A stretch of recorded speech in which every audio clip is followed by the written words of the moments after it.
And it's no way, like, you're not gonna sit here.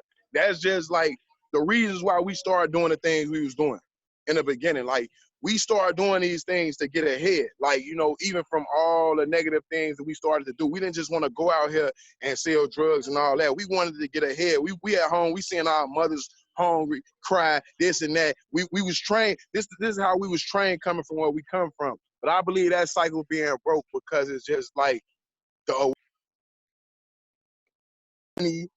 everything, like they showing our children how to be what they want to be. We weren't necessary. We was told we could be what we want to be, but we had no blueprint to that. Like, you know, we had no our kids got blueprint. You know what I'm saying? Like, ain't no way, you know, and I see this with a lot of young black parents and stuff too. Like, even though they don't know how to be there the way they want to be there, them few seconds they come around or whatever, they got something positive to say to their kids. They want their kids to see better. It ain't no more of that just, oh, we practicing doing wrong around our kids. Like, we tired. As a race of people who been told for 100 years we ain't gonna be shit, we tired of that. You know what I mean? So I think our kids, they got so much new technology and so much things going on out here to teach themselves and to groom themselves how to be productive. I just don't see us spending another 100 years, if I can say that, the same race of people. You know what I mean? I don't believe that. You know what I mean? I think it's going. You know, one of the things though that I'm learning though from spending like time with my son at 6 years old is that it's questions like me being present in his life, right? Now I'm the same person that made decisions. If I would have had a son 10 years ago, I would have been in prison, right? And so the thing is, the decisions that I make every day is very crucial to his future because, like the example, so he want to know a lot of things. He want to know a lot of things about himself through me. He want to learn about himself through where he came from. And I'm in a position to be able to tell him these things. I wasn't in that position to learn those type of things from my dad. You see what I'm saying? Right. I'm learning that now with me and my dad relationship has now grown over years because of the grace of God that I was put in a position to be able to talk to him.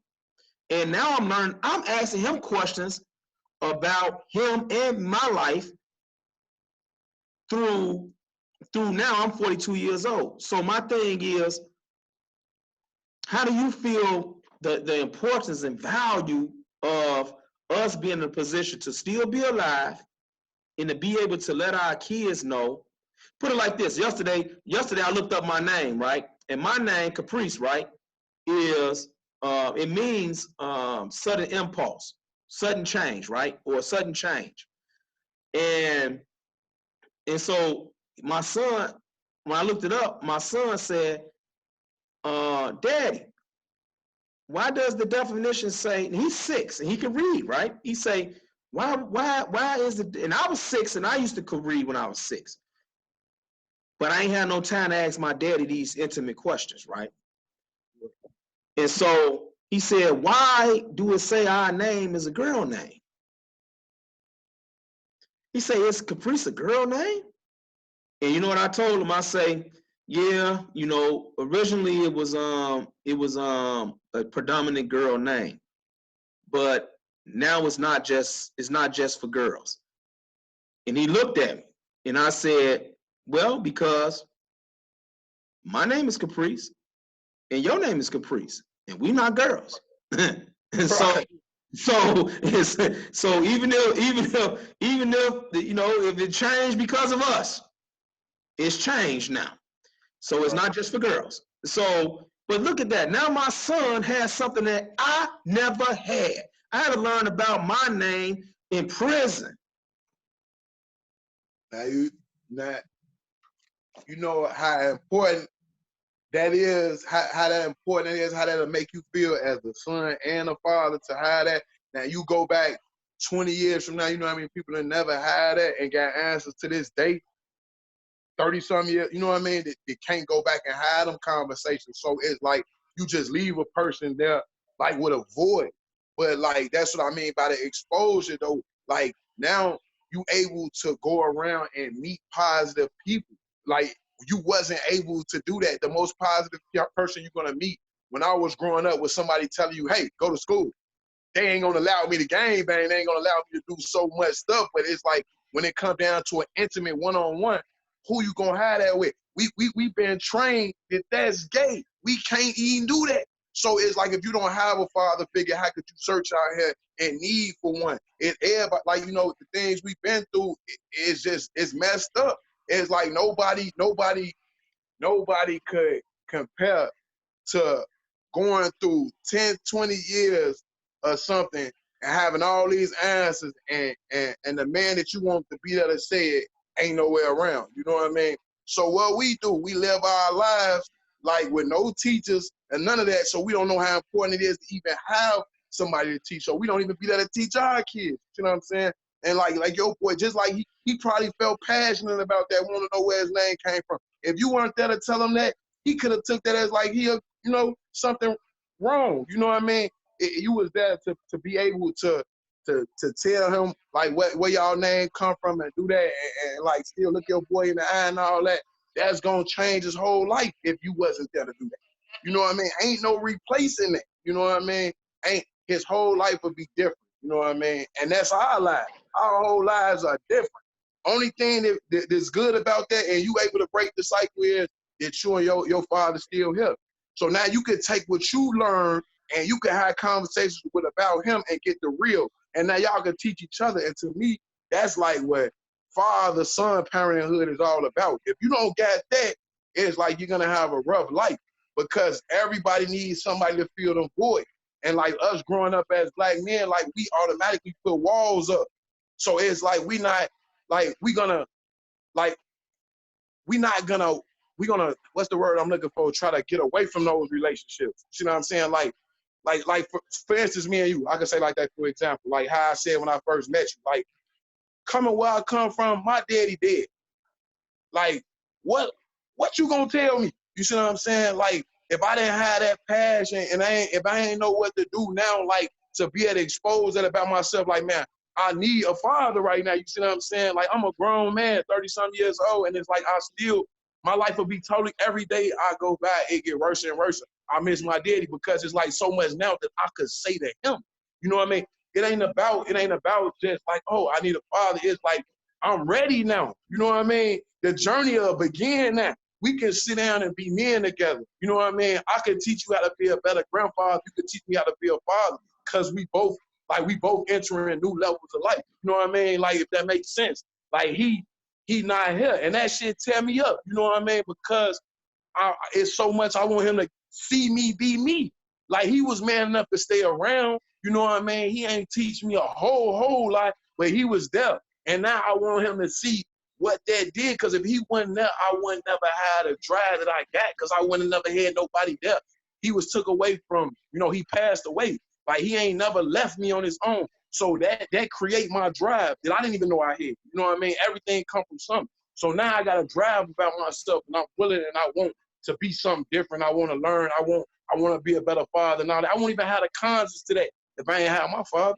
You know what I mean? Even I watch people all the time even say, man, my dad ain't never did this, my dad ain't never did this, woo, woo, woo, woo. And it's like they out here and ain't doing shit, but they the same as they daddies was. You know what I'm saying? It do not, people think it makes you create a drive to want or be better when you don't have. No, everybody not programmed like that. Some people, that shit kill everything about they whole drive. They don't even want to have nothing to do with being a father, none of that. Like they didn't have one, I'm not gonna be one, I'm out here. That's the mentality you've got. That's why everything is the way it is. That's the part we need to grab back. Cause it's like, it's not like, it's like the opposites are attractive. You know what I mean? You're not gonna be something that you didn't have these days.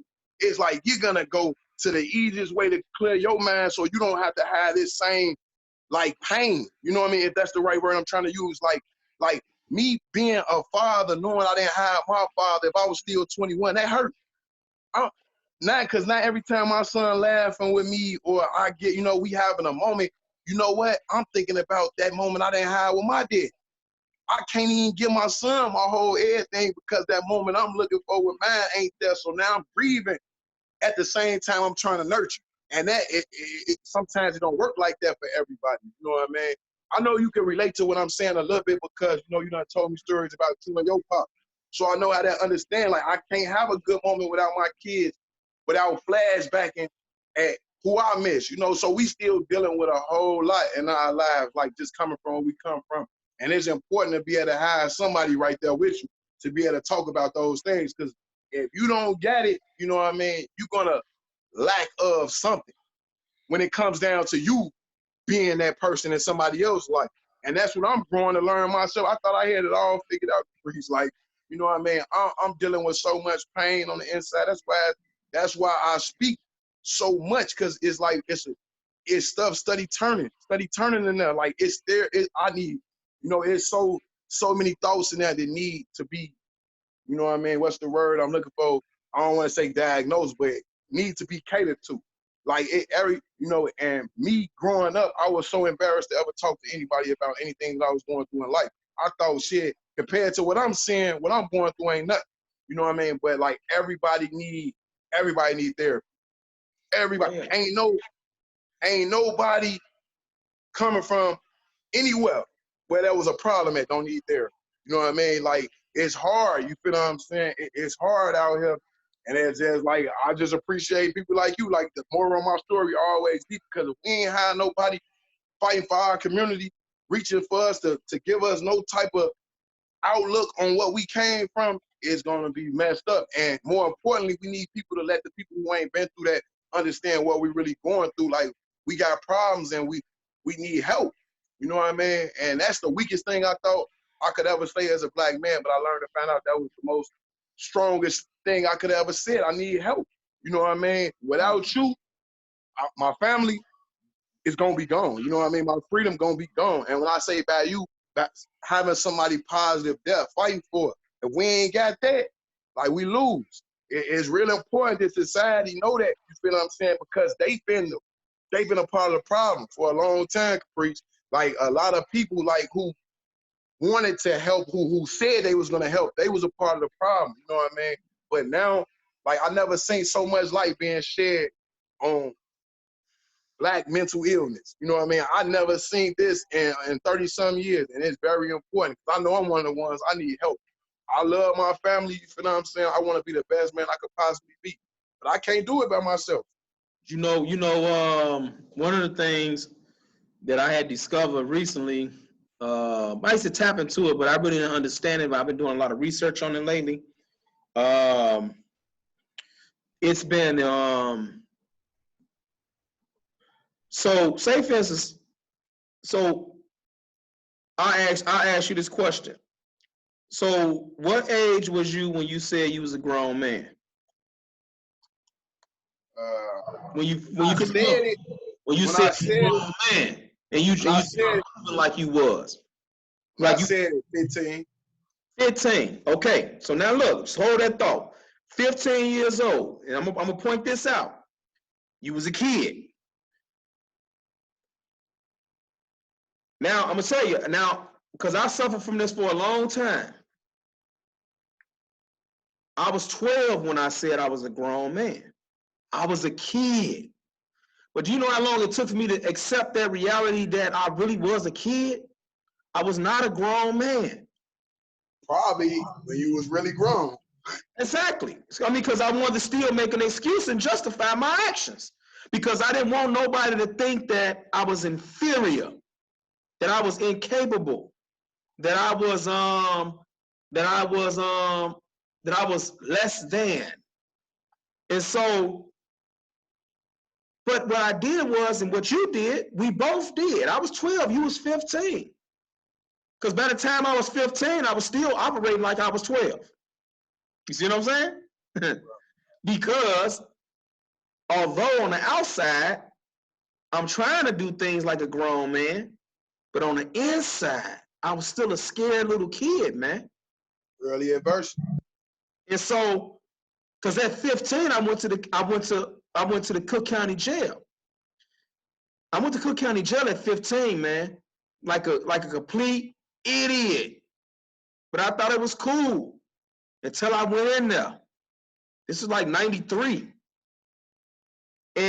And what the reality came, man, I was like a kid inside of myself, thinking to myself, man, what if I did? Where am I? I'm a kid. But I couldn't tell nobody I was a kid because I was afraid to tell the truth.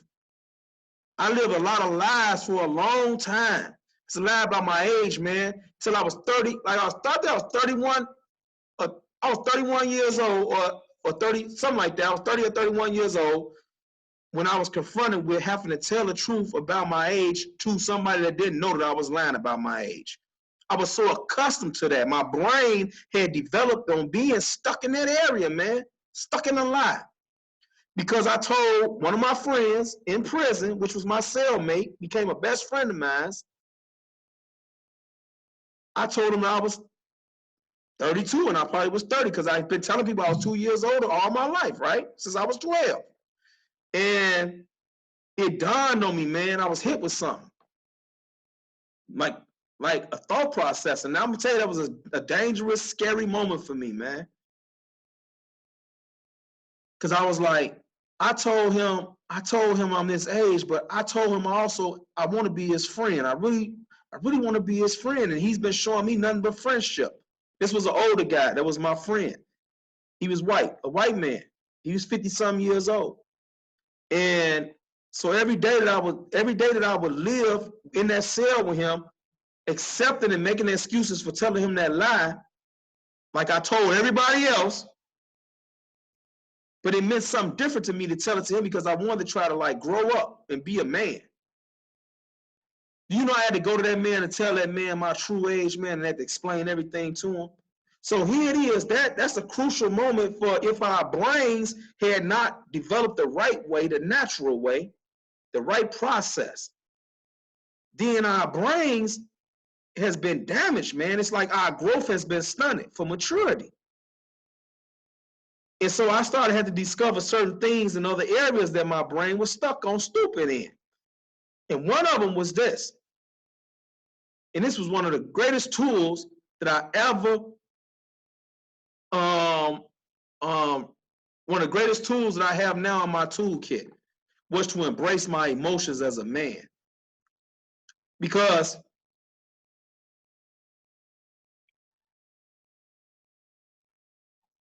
you know, growing up in the hood,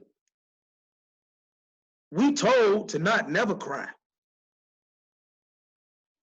Not even for a funeral.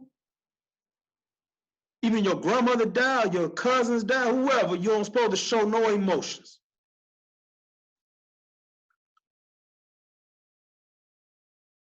But as a human, if we suppress that, we're dehumanizing ourselves. And our brains has been stuck in those areas for a long time, man. So somebody got to step up out of that old negative comfort zone and begin to start embracing the truth. The truth is, lying ain't gonna get you nowhere, and not crying ain't gonna get you free from the pain that's deep within.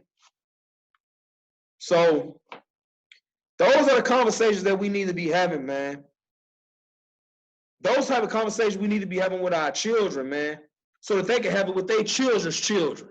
That's how the cycle ends. That's how we break the cycle.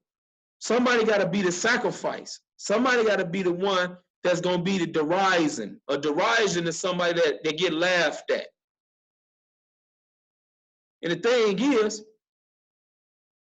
somebody got to be willing to go all out with doing the right thing just because it's the right thing. That's a lot of pain come from things like that. That's why people stay stuck, because they give themselves the excuses to not never want to feel that pain. Because with change, man, it's going to be some pain, man. Just think about it. How many people in the hood, because we grew up in the same neighborhoods. Every neighborhood in Chicago, any other ghetto, any other urban community is the same. Just different ways they may do things, but deep down, same blueprints. The thing is, it's ignorance, stupidity. A lot of people chasing right is wrong and wrong is right. Anything goes. But how many people can you identify with throughout your life that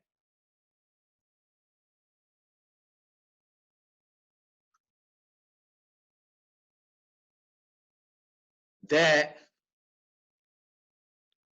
wasn't half-stepping?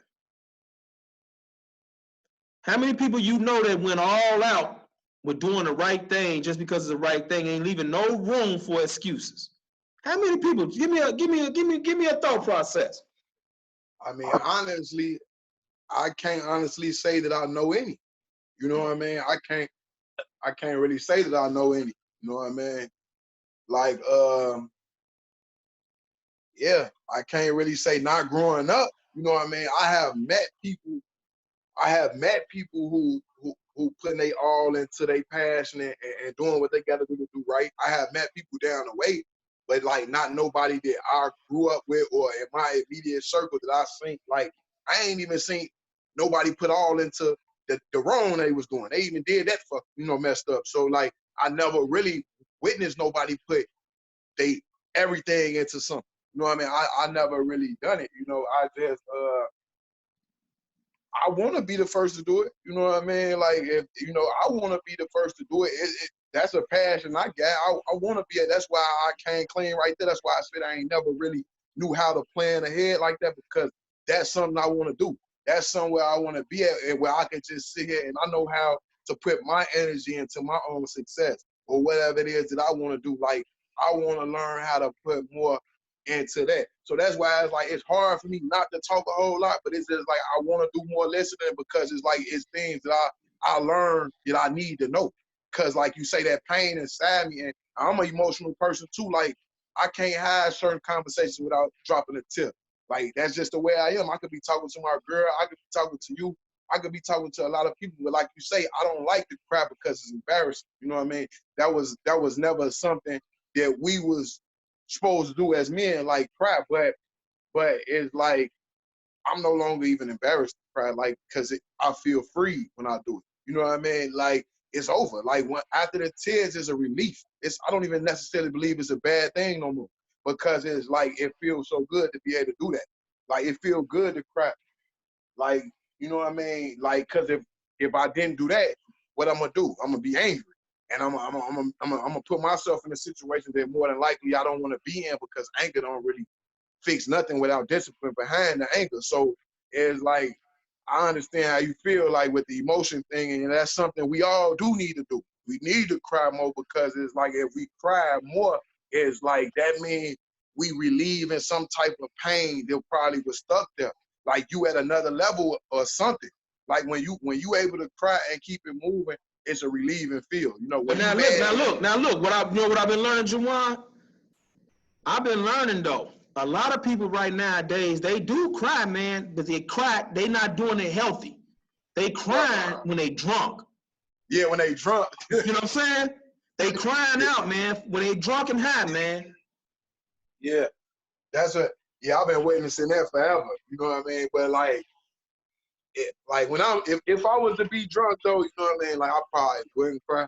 It's a little different than me because like when I'm intoxicated or something like that, I try to like I really do it for fun, like to get things off my mind or something like that. So I don't really do a lot of crying it's when I'm sober. Like really, it be a thought process. It be like, okay, if we having this conversation, I vision on into like we might be having a conversation and just it could be like I put myself in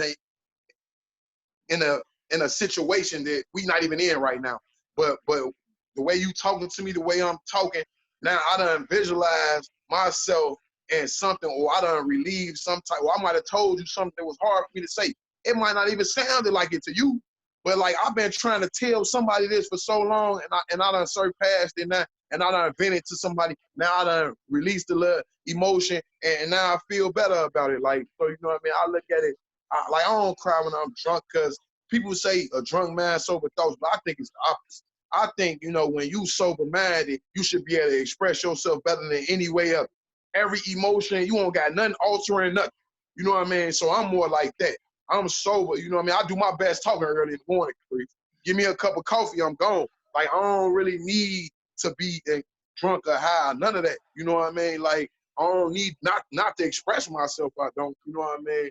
So it's like I'm not the same when it comes down to that. But I watch people do that all the time. and then they have an excuse to not mean what they said. And that's why I don't like doing it. Like, I don't know, I take pride in what people think about me. Like, if my, I ain't perfect, but I take pride in that. If I conversate with you, if I watch people around me witness me conversate with you and express myself to you and all that, I want that to be the most realistic thing as possible. That's why I don't like to do that high or drunk.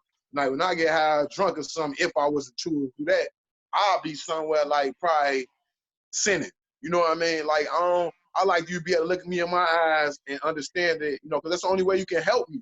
You feel what I'm saying? You can't really help me, like the talking and all that is to put all my feelings out there and to put everything out there so you can kind of diagnose me. Like, see, take your expertise or take, what you have learned and look at those things and be like, you know what, I see where he's going. Let me, work with him in this area and, get him to understand this about himself.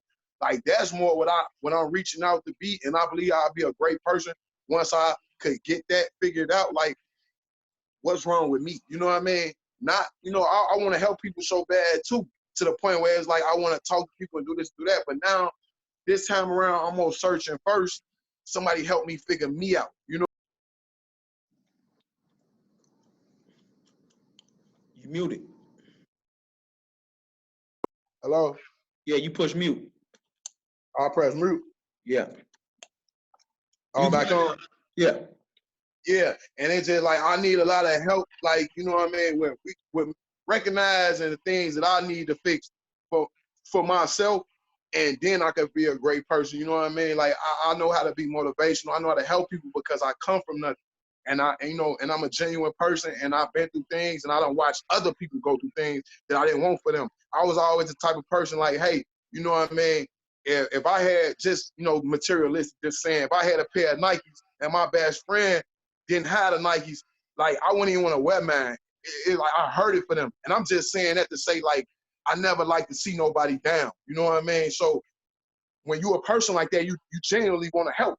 However you can help. You want to talk, help. But it's like I realized the best help I could be is helping myself, getting all the help that I need, and really getting somebody to walk with me and figure out who I am and what my purpose is. You see what I'm saying? When I figure that, and I don't mean to quote you because I know that's that's what you say. I learned that from you, but it's like them words mean a lot to me because that's the answer. You see what I'm saying? That's the answer. Like, if I could get somebody to help me figure that out, I'm gonna be great to a lot of people, or even just my kids. You see what I'm saying? However it go, I'm gonna save a life. That's just me. It's naturally in my heart. Is where I come from. It's really in my upbringing. Even in the negative things that I done participated in, that was even seen in that.